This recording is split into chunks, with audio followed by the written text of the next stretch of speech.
Hey guys, Andy Pickering here. So on today's video I'm going to be back on the 4-track and I'm going to be showing you how you can mix some digital files onto the 4-track and add a bit of flavour. So heading back into the olden days right now, everything they used to do was to try and achieve the best possible quality. Now, as technology's progressed over the years, the quality has got easier and easier and better and better and better. Subjectively, to the ear, you might think better sounds worse because we like the colour of old analog gear, the colour of the old tape machines and the old techniques that they used to use, which they didn't want to use. They didn't want to have to bounce down. They didn't want the limitations, but they had them and didn't realize that actually it led to a lot of really creative and cool sounding records. So now with all this luxury we have where you can record digitally on a laptop at like perfect quality, even with cheap consumer equipment, now we want to shitty it up.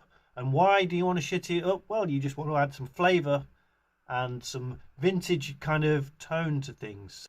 Now, I've been mixing for the Active Psychos, a guy called Peter Hall, who's a musician, singer-songwriter, writes loads of songs, but has no time to be in a band, so he likes to outsource keyboards. I do a lot of keyboards for him, drums.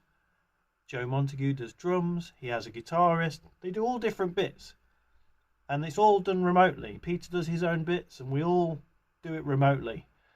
And then I've had the pleasure of being able to mix a lot of his tracks. And what I do normally is the tracks, obviously, they come in digitally, and I run it through my analog outboard and mix it to tape to get that vintage flavour.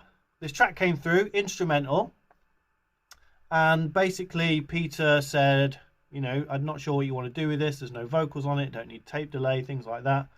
And I just thought, well, there's 4 tracks, let's get it on the 4-track. So basically I'm just going to transfer the digital files, which is drums, bass, guitar and organ, and I'm going to transfer them onto the 4-track. We're going to have a little bit of fun. I'm going to bounce some stuff down, really oversaturate and drive the faders with a bit of tape compression. I'm going to add on the effects loop some reverb and a really compressed reverb, blend it all together, notch the pitch up on the cassette, and then hopefully I'm going to take something that sounded really good on its own, sounded fine if you'd have mixed it in the computer, but it's just going to add a flavour, a real nice analog cassette lo-fi flavour to something, which the outcome of this, the track was written in very much the spirit of in the 60s when they used to have an A-side and a B-side, and you'd sometimes the B-side for a lot of groups would be, oh, we need to come up with something.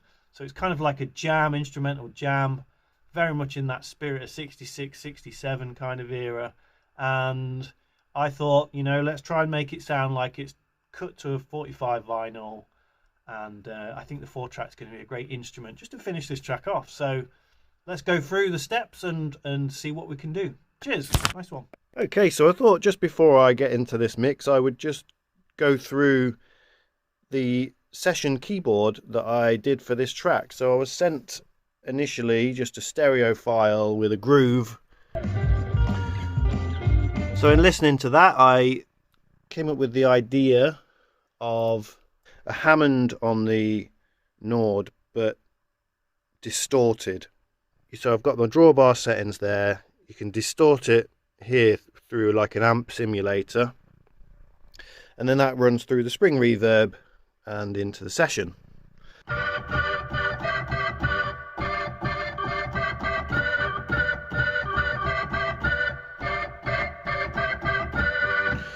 Which really suits the track nicely, and as you can see I recorded it here.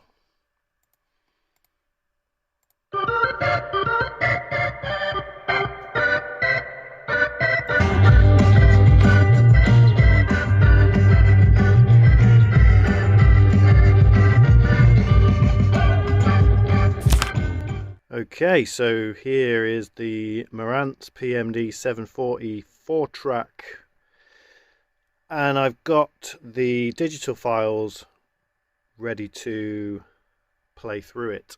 So if I just hit play on there, let's assume that I have the levels already set in the DAW at a nice volume, not clipping, which are going to be coming up on the 4-track.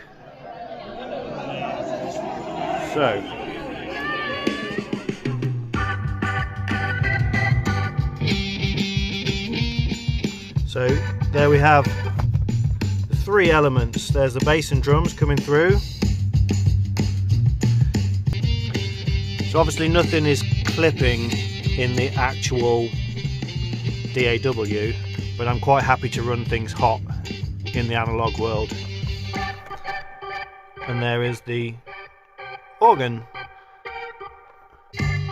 And the idea being is that the reason why there's 4 tracks but I'm doing on 3 is because we're going to bounce down onto 1, but I'm going to get to that soon. So my levels here coming in are all nicely balanced and we're ready to hit record. Okay, our tracks are armed. 1, 2 and 3. Levels are set. Everything is coming through. And basically I'm going to hit play and record. And simply over here on the computer, I'm going to hit play.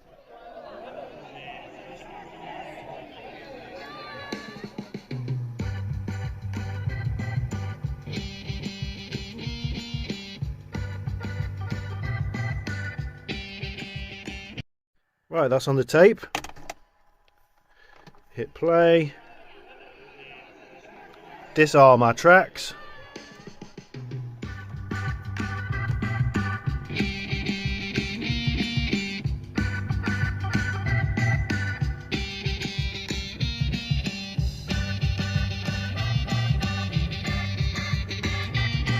Okay, nice. So what I want to do with these 3 elements now is bounce them onto 4. So what we do is select on 4, right, and suddenly everything that's panned to the right, which all of these are panned hard to the right, is coming through here, and I want to record this super hot.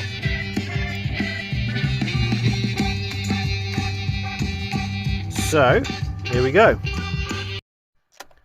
Okay, let's have a listen to that. Unarm the track, back to safe mode, and we should have the bounce. There it is. So what I'm going to be doing here then is sending this track, which is the bounce, through the effects loop and bringing in an effect on this track, which is then going to blend with these 3, and the effect is going to be heavily spring reverb and compression.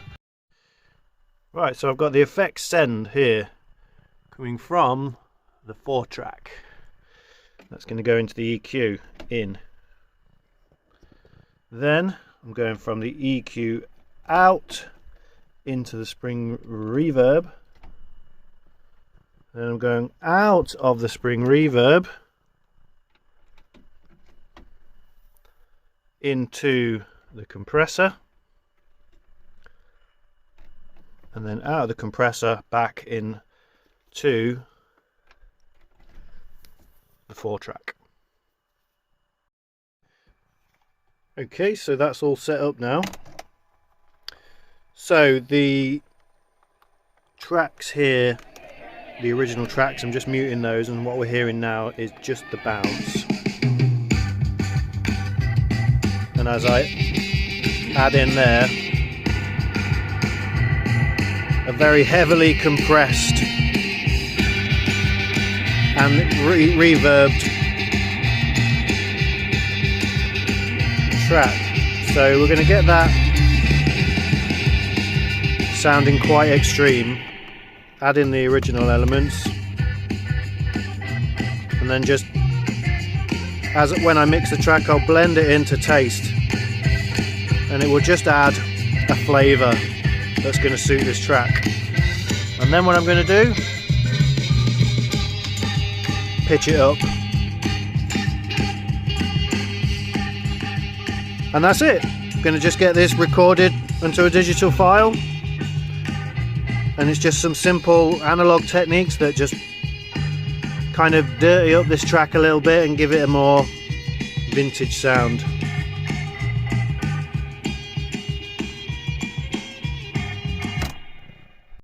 Okay, so this is ready to just be played out of the 4-track and recorded onto the computer. As we're going mono, everything is panned hard to the right, and only one side out the back there is going to be captured on the digital end. Of course, when you play the digital file, it's going to be a stereo export and it will come out of both speakers. So here we go.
Okay, so there we go.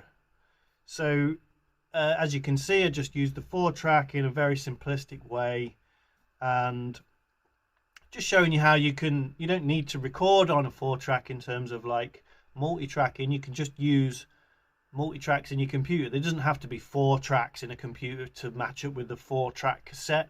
Obviously you can bus lots of different things and just get it down to 4 tracks and just play with them, you know. So if you want to work with me, I do session keyboards. If you like the organ, the vibe of that 60s organ in there, that's very much what I do. I do creative 60s kind of keyboards, piano, and obviously I do a bit of mixing as well. So if you ever want anything vintaging up and want to use tape machines and want to, you know, get my vibe on your tracks, get in touch. So that's it for today, and yeah, check out the Active Psychos, and I'll see you all soon. Cheers, bye bye.